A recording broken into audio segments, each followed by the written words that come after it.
wabarakatuh. Perkenalkan, saya Hilda Nurul Mawaddah.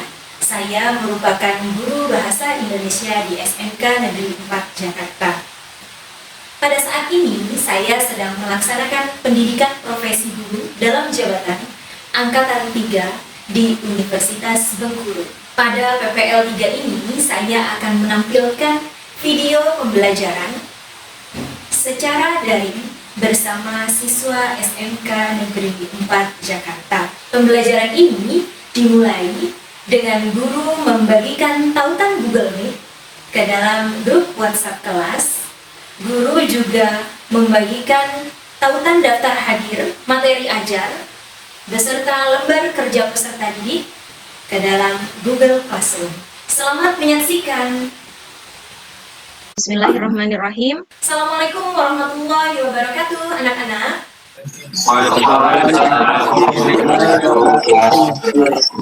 Bagaimana kabarnya, anak-anak?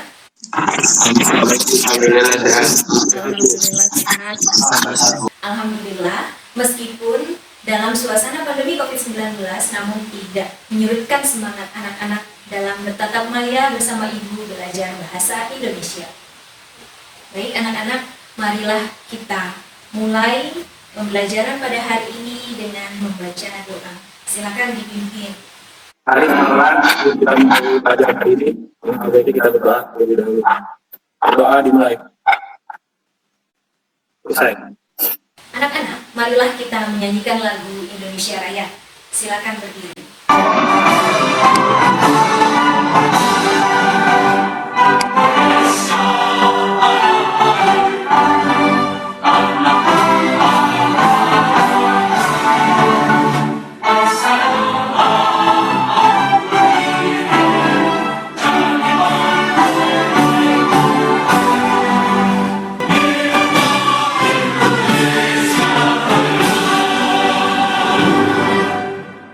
Silakan duduk kembali. Ibu juga tidak lupa untuk mengingatkan agar kalian tetap mematuhi protokol pencegahan COVID-19 dengan menggunakan masker, menjaga jarak, dan rajin mencuci tangan. Apakah semuanya hadir? Beberapa anak tidak hadir dikarenakan kendala dari jaringan. Baik, kalau Ibu lihat di sini ada Firman dan Fatur Rahman yang tidak hadir ya. Iya, Bu. Kemudian jangan lupa untuk mengisi tautan daftar hadir yang telah Ibu bagikan di Google Classroom ya. Iya, Bu. Kita lanjutkan, Ibu ingin melihat semangat kalian terlebih dahulu. Semangat berbahasa. Utamakan bahasa Indonesia, lestarikan bahasa daerah, kuasai bahasa asing. Iya. Oke, bagus, semuanya sudah siap ya. Sudah, Bu. Semangat, Bu. Ibu ingin bertanya kembali, masih ingat mempelajari apa kita sebelumnya? Silakan, angkat tangan. Sebelumnya kita mempelajari definisi teks editorial dan ciri-cirinya, Bu. Definisi dan ciri-ciri teks editorial sudah kita pelajari sebelumnya, kemudian apalagi yang sudah kita pelajari? Mohon izin menambahkan, Bu. Sebelumnya kita juga belajar tentang struktur dan unsur pembahasan teks editorial, Bu. Ya, sebelumnya kita juga sudah mempelajari struktur dan unsur dari teks editorial sendiri. Masih ingat apa itu teks editorial?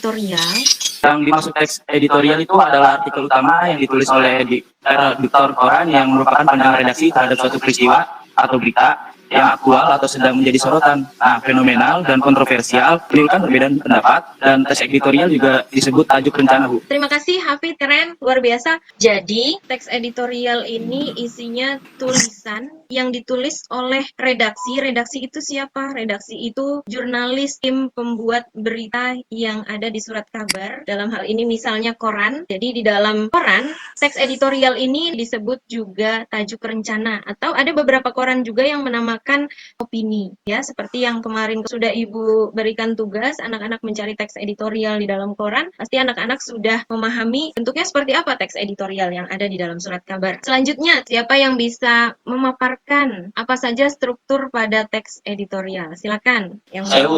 Struktur pada teks editorial pertama penyampaian pendapat atau tesis. Kedua, argumentasi. Ketiga, penegasan ulang. Ya, penyampaian isu ya Wisnu ya. Penyampaian isu. Baik, cerdas Wisnu, terima kasih. Selanjutnya masih ingat kaidah kebahasaan pada teks editorial yang sudah kita pelajari? Silakan. Masih yang pertama dari kaidah kebahasaan ada kalimat retoris, yang kedua kata ganti penunjuk, dan yang ketiga yaitu konjungsi kausalitas, lalu ada konjungsi pertentangan, dan yang terakhir ada kata populer. Ya, bagus sekali. Terima kasih, April. Berarti anak-anak sudah mengingat apa yang kemarin kita pelajari. Dan anak-anak, pada hari ini kita masih akan mempelajari teks editorial. Namun, teks editorial yang kita pelajari seperti pada kompetensi dasar 4.42, yaitu merancang teks editorial berkaitan dengan bidang pekerjaan sesuai dengan struktur dan kebahasaan, baik secara lisan maupun tertulis. Kemudian indikator pencapaian kompetensinya diharapkan setelah ini anak-anak dapat merancang teks editorial berkaitan dengan bidang pekerjaan sesuai dengan struktur dan kebahasaan yang baik secara lisan maupun tertulis. Jadi pada hari ini anak-anak akan belajar merancang sebuah teks editorial. Kalau kemarin kita sudah menganalisis struktur dan unsur kebahasaannya, sekarang anak-anak akan belajar merancang teks editorial. Nah, itu editorial yang ada di dalam sebuah koran atau surat kabar, biasanya disebut tajuk rencana, ada juga yang dinamakan editorial, ada juga yang disebut dengan opini. Itu contoh teks editorial yang ada di dalam surat kabar. Lalu Ibu akan tampilkan, ini merupakan salah satu teks editorial ya anak-anak yang berkaitan dengan bidang pekerjaan, yaitu berjudul Pengangguran Makin Bertambah. Ibu sudah bagikan teks ini ke dalam materi ajar dan LKPD kalian. Mungkin beberapa anak sudah membaca, dan kali ini akan kita bahas. Sebelum nanti anak-anak merangkai sendiri teks editorial, ini berjudul Pengangguran Makin Bertambah. Seperti yang tadi disebutkan oleh Wisnu, struktur teks editorial itu diantaranya pengenalan isu, penyampaian argumentasi, dan penegasan ulang. Sebelumnya kalian sudah menganalisis struktur dan kaidah kebahasan pada teks editorial. Dan sebelum kalian menulis, tak hangatkan sejenak, coba kira-kira pengenalan isunya. Di dalam pengenalan isu ada persoalan yang aktual. Silakan coba Windy dibaca, nak.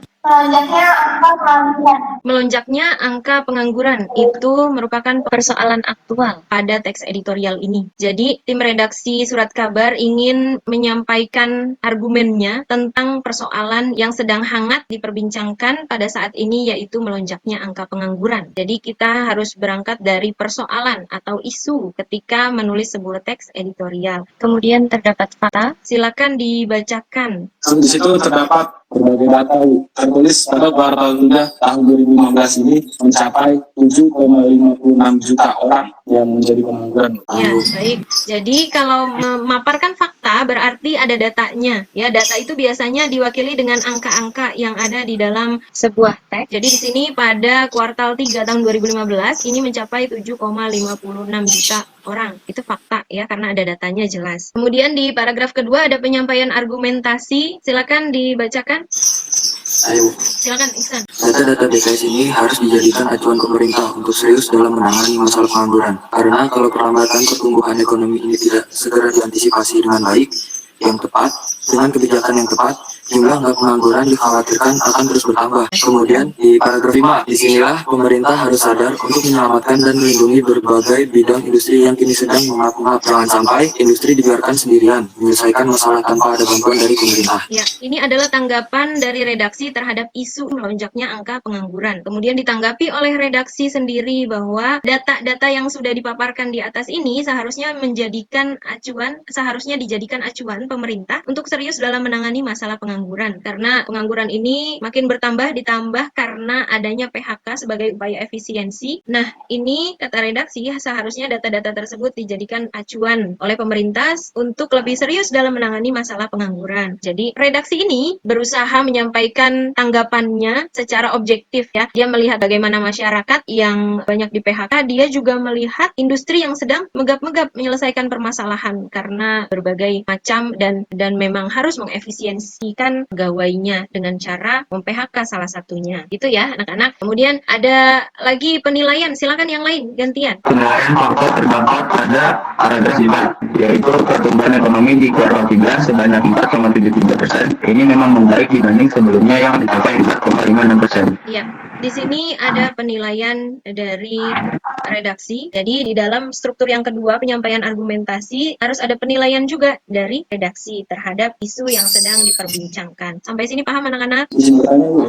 Ya, silakan. Boleh bertanya, Lingga. Itu yang fakta yang di penilaian isu sama di penyampaian argumentasi itu sama atau beda, Bu? Sama, Nak. Jadi, karena ini adalah teks editorial, harus membicarakan persoalan yang aktual, itu baru saja terjadi, sedang hangat-hangatnya diperbincangkan, maka ketika kita memberikan argumen, kita ini maksudnya redaksi ya. Redaksi itu tim penulis yang ada di dalam sebuah surat kabar. Ketika harus memberikan pendapat atau tanggapannya, berarti harus disertai dengan fakta-fakta. Jadi, jangan asal berbicara pengangguran makin bertambah, tapi tidak disertai fakta-fakta. Orang tidak akan percaya, karena ini adalah surat kabar, dibaca oleh masyarakat. Jadi, harus disertai dengan fakta. Begitu ya, Lingga. Terima kasih pertanyaan yang Terima bagus. kasih. Ya, selanjutnya ada lagi fakta tadi, faktanya sudah jadi satu di dalam kalimat yang tadi ya, karena di situ juga sudah ada datanya 4,73% dan 4,65%. Baik, lanjut anak-anak. Yang terakhir ada penegasan ulang. Ya, penegasan ulang ini ada simpulan, saran, dan rekomendasi. Simpulannya silakan. Bu, Ya, silakan Robi. pemerintah memang sudah mengeluarkan 6 paket ekonomi sebagai upaya untuk memulihkan perekonomian nasional dari keterpurukan.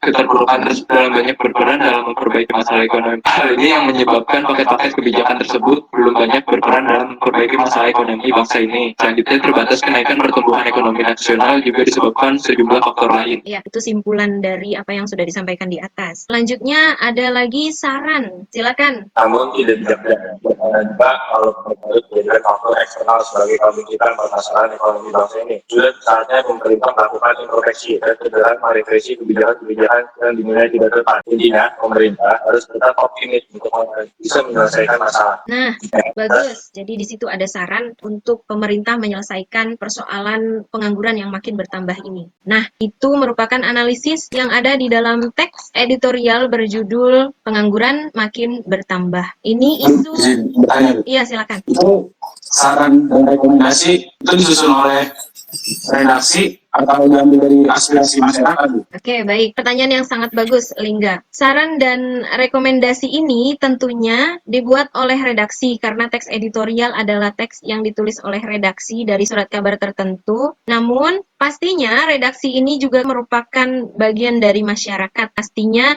sudah menampung aspirasi masyarakat terhadap persoalan pengangguran yang makin bertambah ini. Begitu ya, Lingga ya? Selanjutnya, anak-anak, setelah ini, Ibu minta untuk memberikan judul, mengajukan judul ke Ibu, judul untuk menulis dan merancang teks editorial. Namun, agar tidak sulit, kalian buat terlebih dahulu kerangka teks editorialnya. Kerangka ini bisa disusun berdasarkan struktur, ya, agar memudahkan kalian. Seperti yang tadi sudah kita bahas, kerangka ini bisa kalian tulis dulu persoalan aktualnya apa ya yang mau saya bahas. Misalnya, peredaran narkoba, misalnya. Itu kan persoalan aktual juga ya, itu tetap marak diperbincangkan sampai pada saat ini. Kemudian faktanya apa kira-kira anak-anak? Menampilkan data-datanya ada kayak fakta. Bisa saja nanti di teks yang dibuat karena judulnya narkoba bisa ditaruh jumlah yang sudah terkena atau kasus-kasus orang-orang yang terkenal terus terkena narkoba gitu, Bu. Jadi kan kalau orang terkenal itu kan public figure bakal dilihat orang lain. Nanti bisa membuat orang-orang yang melihat mereka jadi ikut-ikut gitu, Bu. Bagus, luar biasa. Bagus sekali, betul. Di dalam faktanya nanti kita bisa menampilkan data-data memakai narkoba atau data-data tentang peredaran narkoba tersebut, sudah sejauh mana peredarannya, kemudian kira-kira didominasi oleh usia berapa sampai berapa pengedar narkoba ini, kemudian korbannya atau kira-kira pemakainya ini mencapai kisaran berapa persen gitu dari angka masyarakat pada saat ini. Selanjutnya nanti akan ada penilaian, simpulan, saran, dan rekomendasi yang ditulis oleh redaksi. Nah, sampai sini paham anak-anak? Sudah terbayang mau menulis tentang apa? Sudah, bagus. Kalau sudah berarti anak-anak ibu semuanya cerdas. Nanti kita akan kumpul dengan kelompok masing-masing. Di situ kita akan membicarakan apa yang akan kalian tulis untuk menjadi sebuah teks editorial. Baik anak-anak, ini adalah langkah-langkah menyusun teks editorial. Nanti kalian perlu memilih topik terkini dan terhangat yang menarik pembaca. Nanti judulnya diajukan ke ibu, apa, topiknya apa, mengapa mengambil topik tersebut. tersebut. Kemudian kalian perlu mengumpulkan data untuk mendukung opini. Yang ketiga, kalian perlu menyesuaikan topik dengan pembaca, siapa sasaran pembacanya. Lalu kalian dapat merancang kerangka teks editorial terlebih dahulu. Setelah merancang kerangkanya, baru kalian merangkai kerangka teks editorial tersebut menjadi sebuah teks yang padu. Setelah itu kalian akan menyunting teks editorial bersama-sama di kelas yang utama. Begitu ya anak-anak. Setelah ini, anak-anak silakan masuk ke kelompok masing-masing. Kalian akan belajar menulis teks editorial. Anak-anak, April yang akan memimpin jalannya diskusi, April, di kelompok 1.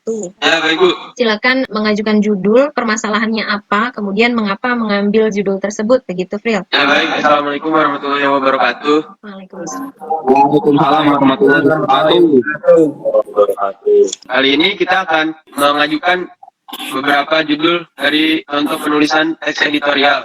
Dan dari teman-teman sekalian, apakah ada yang ingin mengajukan masing-masing? Ya, saya mengajukan judul teks editorial itu pentingnya puskesmas di lingkungan masyarakat.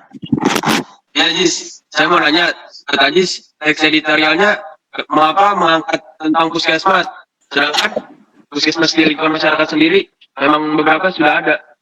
Ya, karena saya mengambil judul ini karena di daerah Jakarta itu puskesmas ini sudah sangat baik, tapi di daerah-daerah lain seperti di luar Pulau Jawa kurang memadai gitu, obat-obat atau vitamin-vitamin untuk masyarakat sekitarnya gitu ya.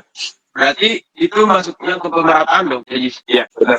Baik, ya. Ibu bisa memahami apa persoalan yang Aziz maksud. Kita memang yang di Jakarta puskesmas sudah banyak di setiap kelurahan ada dan dekat dengan lingkungan kita, dekat dengan rumah kita ya anak-anak ya. Tapi yang di daerah-daerah itu untuk mencapai puskesmas harus berjalan dulu berkilo-kilometer. Artinya untuk berobat murah itu mereka harus jauh dulu. Dalam hal ini Aziz mempersoalkan pemerataan dalam fasilitas kesehatan untuk masyarakat. Begitu ya Aziz ya. Oke, boleh berarti itu diangkat tuh ditulis sebagai teks editorial. Yang lain? Judul saya itu kesenjangan sosial saat pandemi. Alasannya itu karena ini berpengaruh juga pada ekonomi negara. Karena kan yang kaya itu makin kaya, yang miskin makin miskin. Nah, kasihan yang miskinnya itu. Kalau yang orang miskin kan apalagi ditambah pandemi seperti saat ini, untuk makan, untuk sekolah, apalagi kan butuh internet sekarang. Nah itu makin susah. Ya, jadi ada kesenjangan akibat dari pandemi ini, Akmal ya. Persoalan yang Akmal temukan begitu. Artinya yang kaya semakin kaya, yang miskin juga semakin terbiarkan. Nah, boleh ini jadi permasalahan bagus sekali karena memang sedang aktual. Bahkan yang miskin ini tambah miskin karena beberapa masyarakat terkena imbas PHK di perusahaannya masing-masing. Namun, Akmal harus objektif bahwa pemerintah tidak tinggal diam dengan hal tersebut ya Akmal ya. Artinya pemerintah juga kan ada pemberian sembako, bantuan sosial. Nanti Akmal bisa masukkan ke dalamnya ya Mal ya. Nah, baik. Yuk, berikutnya Akbar. Judul saya ini Bu, penambangan pohon secara liar Bu. Tanya penambangan pohon secara liar ini Bu berdampak pada keseimbangan alam dan makhluk hidup. Ya, banyak sekali imbasnya dari penambangan hutan secara liar. Banyak sekali dampaknya dan itu pastinya dampak-dampak yang tidak baik dan merugikan alam, merugikan masyarakat di sekitar lokasi tersebut. Pasti di sekeliling hutan ada masyarakat dan pasti juga ada hewan. Apalagi pohon itu termasuk paru-paru dunia. Jadi kalau hutan, pohon ditebang secara liar, bagaimana kita bernafas dengan lebih sehat? Boleh Andi, bagus. Setelah ini Ibu ke kelompok 2 dulu. Anak-anak silakan berdiskusi sendiri. Siapa nanti yang akan memaparkan tulisannya setelah anak-anak menulis teks editorial dan langsung menandai struktur dan unsur kebahasaannya. Ya anak-anak ya? Ya Bu. Ya, silakan buat kesepakatan. Ibu pindah dulu ya ke kelompok 2 ya. Ya Bu, baik. Ya. Makasih Bu. Ya Bu. Ya, sama-sama, makasih Nak. Baik, kelompok 2, silakan kelompok 2 siapa yang akan memimpin jalannya diskusi. Link aja. Assalamualaikum warahmatullahi wabarakatuh. Waalaikumsalam warahmatullahi wabarakatuh. Teman-teman, saya di sini ingin mendiskusikan tentang teks editorial. Kalian pasti sudah memahami dari teks editorial tersebut. Mari kita berdiskusi untuk menentukan judul yang akan kalian buat teks editorial. Silakan kawan-kawan untuk mengajukan judulnya. Pertama bisa dimulai dari Apit. Oke, terima kasih Lingga. Mungkin hari ini saya mau menulis teks tentang permasalahan yang sedang terjadi ya, yang saya alami sama adik saya sendiri. Kebetulan adik saya itu suka banget sama yang nonton televisi. Apalagi kita tahu kan anak-anak paling suka nonton kartun kan, apalagi kayak acara Upin Ipin dan kartun-kartun lain. Nah, di sisi ini kan adik saya nonton ini sendiri dan orang tua kebetulan sedang bekerja ya, ya kita sebutnya sedang berdagang, jadi sibuk aktivitas sendiri dan anak ditinggal untuk tidak rewel, jadi disarankan untuk nonton TV. Nah, di sini saya mengutip sedikit permasalahannya. Setiap adik saya nonton itu dia mulai menirukan permasalahan ini. Mungkin judulnya nanti ya, judulnya dulu nih. Nanti bakal saya tulis bahaya menonton TV, menonton televisi yang bagi anak tanpa didampingi orang tua gitu. Nah, nanti di dalam permasalahannya itu mungkin kayak anak yang mulai karakternya berubah dan menurut saya tidak bagus ya, karena di TV itu kan acaranya harus menarik gitu. Jadi karakter adik saya jadi berubah gitu, jadi sifatnya berubah, jadi kayak Upin Ipin gitu, dia mulai kayak ikut bahasa Malaysianya diikut-ikutin. Jadi setiap saya ngajak ngobrol dia juga ikut-ikut kayak apa sih mas, takulah gitu-gitu. Jadi saya agak-agak, kamu kan orang Indonesia gitu loh, kenapa kamu ikut bahasa Malaysia, walaupun ya itu tadi dia ikut tayangan TV anak itu tadi gitu bu permasalahannya. Nah, nanti di situ saya akan jabarkan alangkah baik kayak orang tua bagusnya sih ikut juga menemani menonton atau enggak memilihkan channel TV yang kayak bahasanya mungkin sama kayak kita, jadi kayak nanti sepertinya adik saya nggak bakal ngikutin gitu lagi sih bu. Nah, mungkin segitu aja sih bu, nanti rangkanya udah saya pikirkan, udah terancang sih di kepala. Baik, bagus Sudah, Bu, sekali. sekian. Cerdas. Ya. Ya, untuk teman-teman, apakah ingin ada yang memberikan masukan atau saran terkait judul yang Apit sampaikan?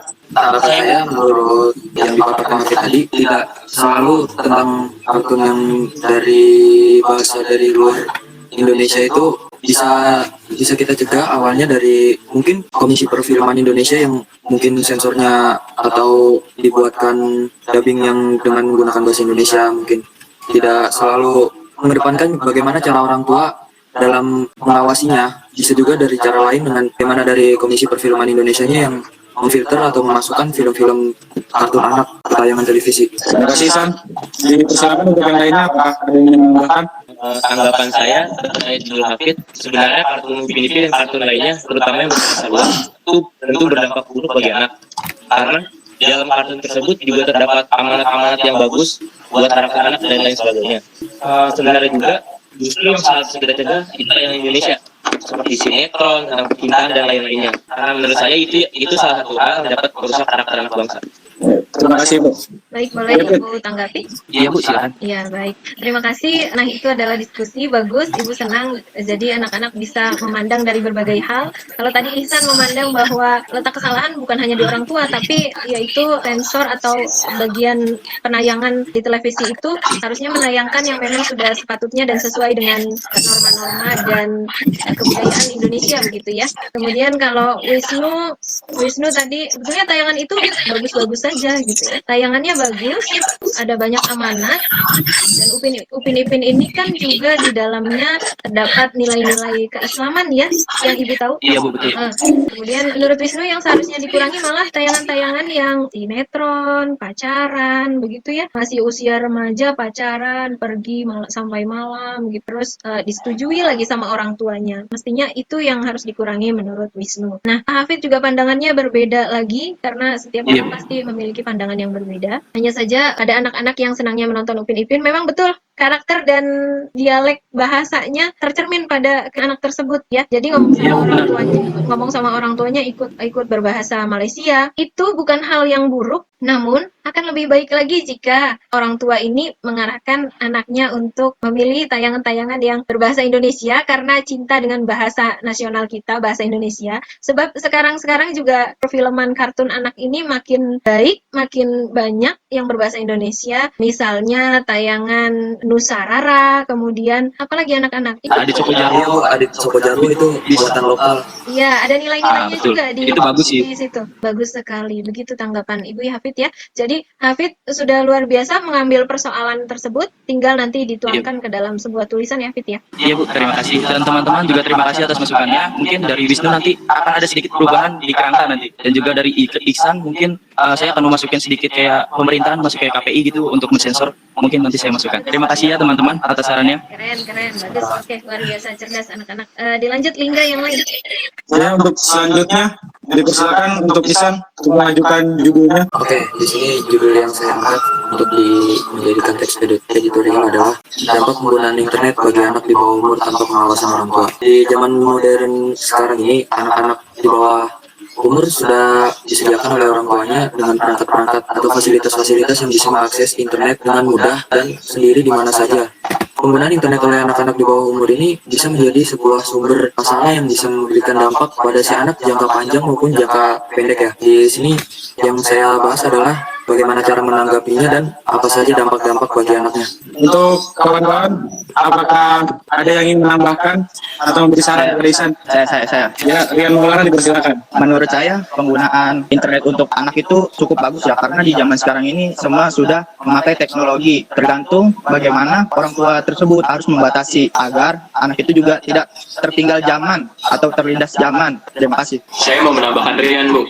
Ya, silakan Robi. Di teknologi sekarang misalnya smartphone sudah ada sistem pengawasan orang tua, jadi orang tua bisa mengawasi aktivitas yang diakses oleh anak melalui smartphone-nya. Jadi seharusnya orang tua tidak terlalu khawatir lagi akan dampak buruk dari mengakses internet sendiri. Terima kasih Robi. Adakah yang lain? Baik Ihsan, ya Ibu tanggapi. Ihsan, bagus judulnya untuk teks editorial, nanti tulis ya nak ya. Kemudian ditambahkan berbagai masukan dari teman-teman ya. Ternyata pengawasan orang tua itu juga bisa melalui sistem bawaan dari pegawai tersebut. Ya Ihsan, itu bisa dimasukkan tambahan-tambahan dari. Kemudian kalau tidak menggunakan internet juga kata Rian, kita akan tergilas zaman. Akhirnya akan ketinggalan zaman, begitu ya. Ya, jadi lihatlah dari dua sudut pandang. Tadi teman-teman sudah memberikan masukan. Baik Ihsan, silakan ditulis. Hafid dan Ihsan sudah persoalannya, silakan ditulis. Sekian, cukup judul yang kalian ajukan. Silakan ditulis untuk teks editorialnya dan nanti akan kita paparkan berikutnya. Ya baik, terima kasih Lingga. Nanti anak-anak setelah ini silakan ditulis teks editorialnya, kemudian pilih salah satu teman untuk memaparkan nanti di kelas yang utama. Nanti silakan presentasikan tulisannya dan hasil analisis struktur dan kebahasaannya. Sampai sini paham? Paham, Bu. Paham, baik. Kemudian anak-anak sekarang menulis dan kalau sudah selesai langsung bergabung ke kelas yang utama ya. Baik, Bu. Baik, Bu. Anak-anak, ya, oke. Baik anak-anak, alhamdulillah kita sudah berkumpul lagi di kelas yang utama. Anak-anak sudah menulis semua teks editorialnya dan sudah dikumpulkan di Google Classroom. Tadi Ibu sudah melihat. Kemudian anak-anak akan mempresentasikan. Saat ini kita lihat pekerjaan kelompok 1 nanti akan dipresentasikan oleh Gilang dan sudah langsung dianalisis struktur dan unsur kebahasaannya. Silakan Gilang. Judul teks editorial saya adalah kesenjangan saat pandemi COVID-19, struktur pengenalan isu. Struktur teks editorial. Kerangkanya adalah, pertama adalah pengenalan isu. Yang warna hijau ini adalah persoalan aktual. Kesenjangan sosial yang meningkat akibat pandemi COVID-19. Dan faktanya, pada 15 Juli tahun 2021, BPS merilis laporan bahwa pada Maret 2021 sebesar 10,14% atau sebanyak 27,54 juta penduduk Indonesia berstatus miskin. Jumlah penduduk Indonesia yang sangat kaya memiliki kekayaan lebih dari 100 juta dolar AS. Pada tahun 2020 mencapai 417 orang, naik 22,29% dari tahun 2019. Yang kedua, penyampaian argumentasi. Yang berwarna biru tua adalah tanggapan dari ini yang telah menjatuhkan perekonomian ke dalam jurang resesi. Pandemi ini mengakibatkan perekonomian Indonesia merosot. Namun, jumlah orang dewasa dengan kekayaan di atas 1 juta juga naik tajam sebesar 61,7%. Faktanya adalah jumlah penduduk di Indonesia dengan kekayaan bersih mencapai 1 juta dolar Amerika atau lebih mencapai 171,740 pada tahun 2020. Dan yang ketiga adalah penegasan ulang. Kesimpulannya, kesenjangan sosial makin meningkat semasa pandemi COVID-19. Jumlah penduduk miskin 10,14% atau sebanyak 27,54 juta penduduk Indonesia. Jumlah orang dewasa dengan kekayaan di atas 1 juta dolar juga naik tajam sebesar 61,7%. Sarannya adalah pemberian bantuan terus dikucurkan untuk meringankan beban masyarakat miskin masa pandemi, tetapi masih belum cukup. Maka dari itu kita juga ikut membantu dengan hal yang sederhana untuk menyelesaikan masalah ini. Rekomendasinya adalah pemerintah harus memperhatikan masyarakat miskin supaya mengurangi angka kemiskinan. Sekian, terima kasih. Setelah ini kelompok 2 akan presentasi, dan setelah kelompok 2 presentasi kita akan saling menanggapi, ya. Sudah bisa dimulai, Bu? Silakan, Hafid. Bismillahirrahmanirrahim. Assalamualaikum warahmatullahi wabarakatuh. Perkenalkan, saya dari perwakilan kelompok 2. Di sini materi saya berjudul bahaya menonton televisi untuk anak tanpa pengawasan orang tua. Di sini saya akan membacakannya. Strukturnya, pengenalan isunya ada di semakin pesatnya perkembangan teknologi era modern ini untuk membuat siapapun mudah untuk mengakses segala macam tayangan televisi, khususnya bebas diakses oleh siapapun tanpa ada batasan usia. Dimulai dari paragraf pertama ini ya, di sini sampai oleh anak-anak. Nah, di penyampaian pendapat atau argumennya saya pakai di bahaya yang akan dihadapi orang tuanya, karena di sini ada yang saya tulis, ini salah satunya saya tulis sendiri karena ini argumen saya. Ada yang perubahan sikap juga dari anak, dari kalimat paragraf ke-4 ya di sini. Terus ke penegasan ulang dari kalimat terakhir, di sini kita juga tidak bisa menyalakan tayangan televisi karena akan ditonton anak ya. Terus kalimatnya ada di bagian akhir sini. Dari sini kita juga tidak bisa menyalakan tayangan televisi, akan ditonton anak-anak nantinya. Lanjut ke kaidah kebahasaannya ya. Yang pertama ada penggunaan kalimat retoris. Kalimat retoris yang saya tandai di sini berwarna hijau. Retoris itu kalau tidak salah pertanyaan yang tidak ada jawabannya. Jadi di teks tersebut penulis kalimat yang bisa dibaca untuk direnungkan, bukan untuk dijawab. Lanjut yang kedua, biru, penggunaan kata-kata populer. Di sini saya pakai terkaget-kaget, kan ada banyak ternganga seperti itulah. Nah, di sini pakai hal ini membuat masyarakat terkaget-kaget karena dalam konteksnya banyak kayak KPI ini kan, kok bisa sih 14 tayangan TV ditutupnya, udah kaget banget di masyarakat nih. Terus penggunaan kata ganti petunjuk saya kasih warna merah. Di sini kata ganti petunjuk itu kalau tidak salah kalimat yang pakai kayak bahasa lain gitu deh kayaknya sih. Sungguh tidak etis bukan kalau sikap anak berubah karena TV yang mempengaruhi bentuk karakter anak. Nah, di sini nih sungguh tidak etis kalau menurut saya ya kalimatnya. Lanjut ke yang keempat, penggunaan konjungsi kausalitas saya kasih warna kuning.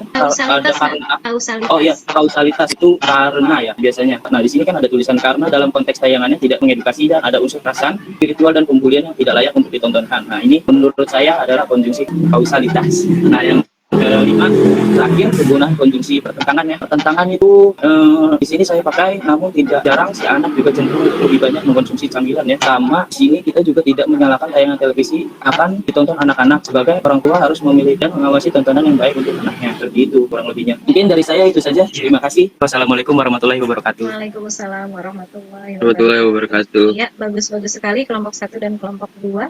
Selanjutnya anak-anak silakan yang ingin memberikan pertanyaan atau sanggahan atau tanggapan terhadap kelompok 1 atau kelompok 2. Silakan. Silakan Efrem. Itu yang di kelompok 2 nggak ada konjungsi pertentangan ya? Tidak ada. Tapi kayaknya itu tadi ada deh yang namun itu. Namun kan merupakan konjungsi pertentangan kan? Iya, betul. Ada Bu, ada. Oh, ada. Ada. Nah. Karena di teksnya ditulis namun tidak jarang si anak juga cenderung untuk lebih banyak mengkonsumsi camilan. Iya, betul ya, Evril. Maksudnya Hafid sudah memaparkan tadi ya konjungsi pertentangannya, namun tapi tadi Hafid tidak bisa menjelaskan secara rinci gitu. Nanti karena akan Ibu jelaskan di akhir apa yang menjadi miskonsepsi di antara anak-anak pada saat diskusi. Baik, begitu ya Evril. Tadi sudah ada konjungsi pertentangannya. Jadi konjungsi pertentangan itu merupakan konjungsi. Ada yang sebelum Ibu memaparkan, ada yang bisa menjawab? Yang bertentangan kan? Iya, betul. Konjungsi yang bertentangan, yang dengan adanya konjungsi tersebut menjadikan membangun argumentatif gitu kan Bu? Ya, membangun argumen yang bertentangan dengan kalimat sebelumnya. Betul, Evril, bagus. Jadi contohnya tadi namun. Terus apalagi selain namun? Akan tetapi. Ya, oke. Baik, terima kasih Evril atas tanggapannya. Selanjutnya, sebelumnya Ibu tadi melihat kata penunjuk. Tadi contohnya apa Fit? Dibacakan saja. Kalimatnya berbunyi, sungguh tidak etis bukan kalau sikap anak berubah karena TV yang mempengaruhi pembentukan karakter anak. Ya, itu merupakan kalimat retoris. Selain itu Hafid menganggap bahwa ini ada kata penunjuknya. Padahal, kata penunjuk itu apa sih? Contohnya ada kata apanya? Contohnya sungguh kenaikan harga itu merupakan kado yang tidak simpatik, tidak bijak dan tidak logis. Mungkin begitu Bu contohnya. Ya, contoh dari Hafid begitu. Sekarang Ibu tanya lagi ke anak-anak. Kata penunjuk itu biasanya ditandai dengan contoh apa? Adanya kata apa? Ada tempat, waktu, peristiwa Bu. Iya, ada yang menunjuk waktu, tempat, dan peristiwa. Itu Bu, biasanya ada kata-kata kayak sana, sini, Betul, betul. Terus apa lagi? ke situ, di sana gitu-gitu. Iya, Ibu tambahkan ya. Jadi ada kata tersebut, itu, sana, sini. Itu merupakan contoh kata penunjuk. Oke, ada kata ini, Ibu garis bawahi dengan warna pink. Iya. Ya, itu yang dimaksud kata penunjuk ya. Jadi data-data BPS ini, nah ini mengacu kepada apa? Petunjuk arah Waktu. Ya, arahnya kemana? Data-data BPS ya, betul yang kata Hafid tadi. Halnya. Ini mengacu kepada data-data BPS. Tadi di judulnya Gilang hanya di awal saja yang kapital, hanya kesenjangan K-nya kapital. Kemudian saat pandemi COVID-19 itu belum kapital. Kalau saat memang kecil ya, karena kesenjangan saat pandemi COVID-19 ini K-nya kapital, S-nya kecil, karena saat ini konjungsi kalau di judul tetap kecil, ya tidak boleh ditulis besar. Kemudian pandemi, P-nya kapital, COVID, C-nya kapital. Setelah COVID harus ada tanda hubung yang biasa kalian sebut dengan strip, baru 19. Ya, itu penulisan judul yang benar.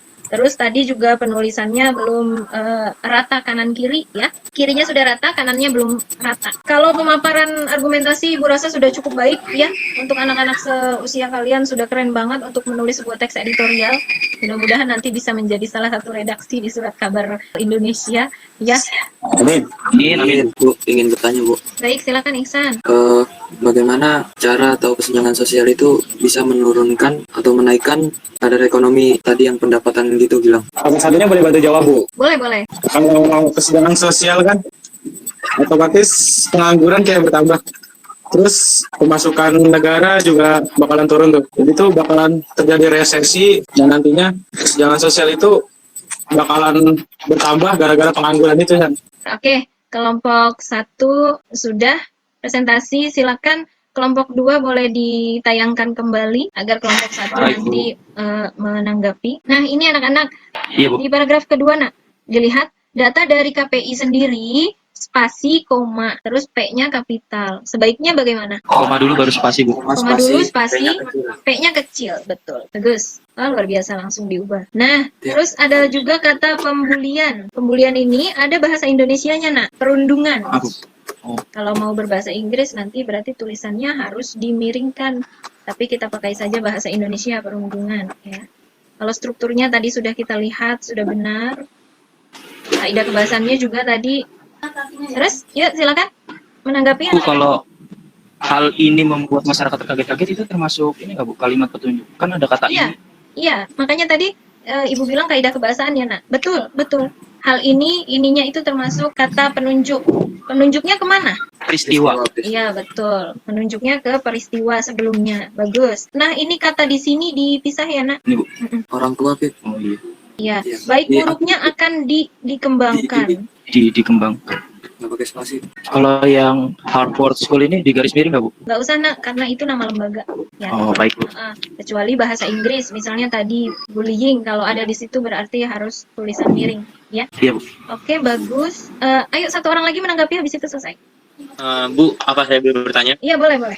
Dalam teks tersebut disebutkan agar orang tua mengawasi tontonan anak yang baik. Lalu bagaimana sebenarnya tontonan anak yang baik tersebut, Bu? Ya, Bagus banget. oke, baik, bagus pertanyaannya. Silakan Hafid. Ini lebih ke isi ya.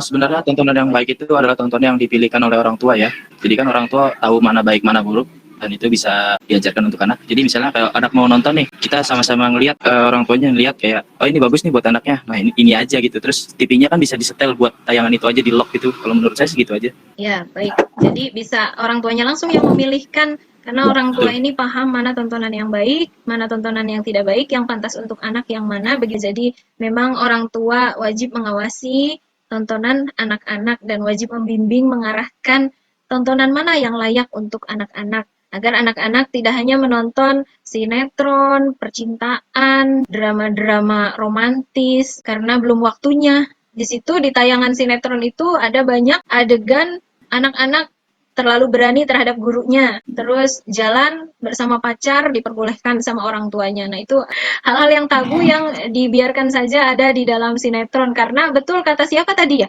Tayangan di televisi itu harus menarik. Kata siapa tadi yang bilang? Kata Wisnu, tayangan di televisi kan harus menarik. Ya tentu saja pasti yang menarik-menarik yang ditayangkan. Meskipun itu jauh dari nilai-nilai tabu, sebaiknya maka jika anak-anak menonton tayangan televisi dibatasi dan diarahkan oleh orang tua. Begitu ya anak-anak ya? Baik, secara keseluruhan teks editorial yang dibuat oleh anak-anak semuanya pada hari ini sudah luar biasa dan teksnya juga berbeda-beda, topiknya itu yang paling penting nanti akan kita bukukan agar orang lain membaca teks editorial yang anak-anak tulis. Setelah ini, anak-anak akan melaksanakan evaluasi pembelajaran dengan melalui Kahoot, ketik Gempinnya 2426497. Ya baik, Ibu mulai ya. Lagi posisi 1 dulu. Fungsi pertentangan yang terdapat pada paragraf di atas adalah Nah, habis waktunya. ya Belum jawab tuh. semua lagi. Wow, keren. Ibu Wah. naik. Wis, Akbar.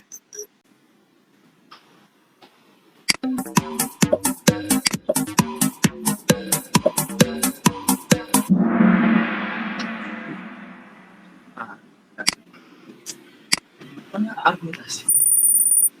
Ya. Wah, Andi naik nih, bagus.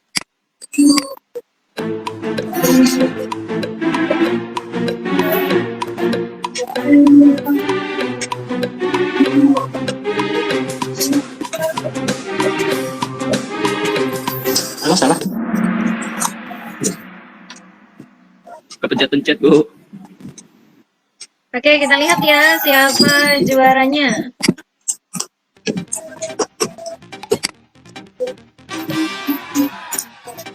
Andi keren. Aziz keren. Siapa nih juara 1? Wah, Robi. Tepuk tangan buat Robi, Aziz, Andi, Irfan, dan Irfan. Slap. Kalian enak ya, waktunya nggak habis. Luar biasa. Oke, baik. Saya iri. Apa ya, Ibu? Baik. Ya, anak-anak, alhamdulillah tadi kita sudah melaksanakan evaluasi pembelajaran di akhir. Selamat untuk anak-anak yang berada di urutan pertama kuis pada hari ini. Luar biasa, mudah-mudahan yang belum nanti akan membalap di pertemuan selanjutnya. Ya, coba Ibu ingin kalian memaparkan kembali apa yang telah kita pelajari pada hari ini. Silakan. Cara membuat teks editorial. Ya, kita sudah belajar tentang cara membuat teks editorial. Tadi anak-anak sudah mempunyai teks editorial masing-masing. Kemudian, apa lagi? Membuat kerangka teks berdasarkan struktur dulu. Iya, betul. Sebelum kalian menulis teks editorial, kalian menulis dulu kerangka teks editorialnya dulu, sesuai struktur, kemudian kalian rangkai menjadi sebuah teks editorial yang padu. Baik. Itu yang sudah kita pelajari hari ini, luar biasa anak-anak. Terima kasih untuk anak-anak yang sudah aktif pada hari ini. Mudah-mudahan yang belum terlibat aktif di pertemuan selanjutnya akan lebih aktif berpartisipasi. Ibu tidak bosan-bosannya untuk mengingatkan kalian agar tetap mematuhi protokol pencegahan COVID-19 dengan menggunakan masker, menjaga jarak, dan mencuci tangan. Lalu anak-anak, pada pertemuan berikutnya kita akan mempelajari tentang teks cerita sejarah. Silakan untuk persiapan minggu depan kalian membaca terlebih dahulu mengenai teks cerita sejarah melalui materi ajar atau buku paket.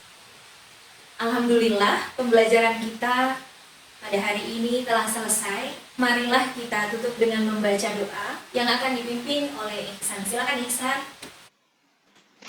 Ya, dan kita hari ini telah selesai. Alangkah baiknya kita tutup dengan berdoa. Berdoa dipersilahkan. Baik. Baik, Ibu tutup dengan salam. Assalamualaikum warahmatullahi wabarakatuh, anak-anak. Waalaikumsalam warahmatullahi wabarakatuh. Terima kasih anak-anak.